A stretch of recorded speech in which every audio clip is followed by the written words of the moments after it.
What's going on, guys? This is Waylon Martin with Bodybuilding.News, bringing you another weekly wrap-up of this weekend's contest, the Baltimore Pro.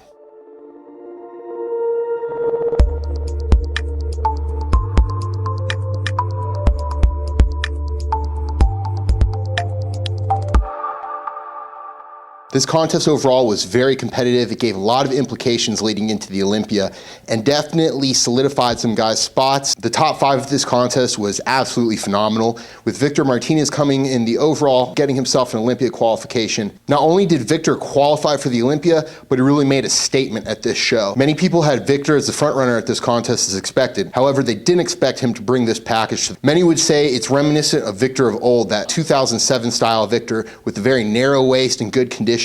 Well, we've seen a lot of Victor lately, and it seems to be competing at around 90% of what he was. At this contest, I would go so far to say he was 95% of his all-time best. So it's a really positive indication for Victor. Is this going to be enough for Victor to get another shot at the Olympia? Probably not. However, he definitely can be in the mix for the top 6 if he's able to bring this package or something similar to it, if not better. Well, Victor had been getting blockier and blockier, it seemed, as the years passed by, with incidences such as family issues and his little stint in jail. He's managed to really come together, and his genetics and everything have all lined up, and he's allowed himself to bring it to another level yet again. I don't know if this is necessarily the best Victor we've ever seen. However, it is the best Victor we've seen as of late. In such a competitive lineup, it would have been easy for Victor to get exposed, but he did everything he needed to do to secure himself a title. Victor's veteran status definitely showed at this contest, and is probably what sealed him the deal. It was little things like tweaks in his posing, presentation, and even things such as upstaging guys like Akim Williams that allowed him to seal that guaranteed spot for the Olympia. He was conditioned, striated, and though he maybe could have been a hair drier, he looked fantastic and has definitely made a statement at this contest. Coming in second place was Akim Williams.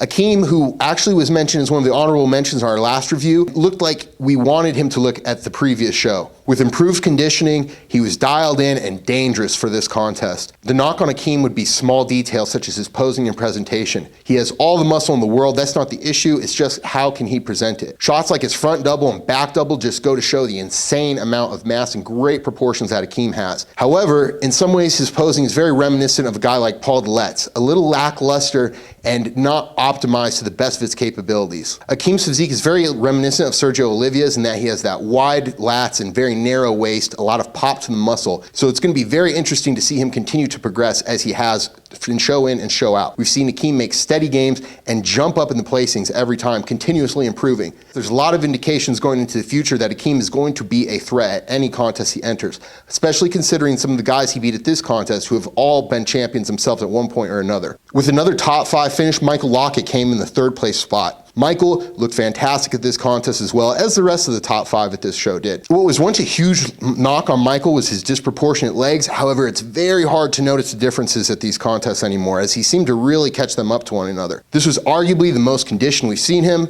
striated from head to toe, sharp, and has that cartoonish type pop that Michael is very infamous for. But in a stacked show like this, it simply wasn't enough, but not an embarrassing placing nonetheless. There's really not much more that Lockett could have done to seal better placing at this show, as a guy like Akim has that cartoonish pop to his muscle as well, and just more pop to his physique in general, versus Lockett has a very dense and tight looking physique, which is very impressive considering how often he's able to compete and bring this type of package. His conditioning is what really sealed his 3rd place finish over the 4th place finisher, Maxx Charles. Max, another veteran, looked fantastic as well. However, he was a little bit softer than we're used to seeing him. His glutes were a little soft from the back, and though he was in condition in a contest this deep, it was exposed a little bit that he was lacking the condition he normally brings. Competing with guys like Victor and Akim, who have every genetic factor going in their favor, the little flaws and disproportionalities that Max has in his physique get exposed. Similar to Lockett though, Charles has brought up a lot of the lagging body parts that he once had, and so he's got a much better flow and overall aesthetic to his physique. He also has a frame that is comparable to these top guys, and I believe that's what put him over the 5th place finisher,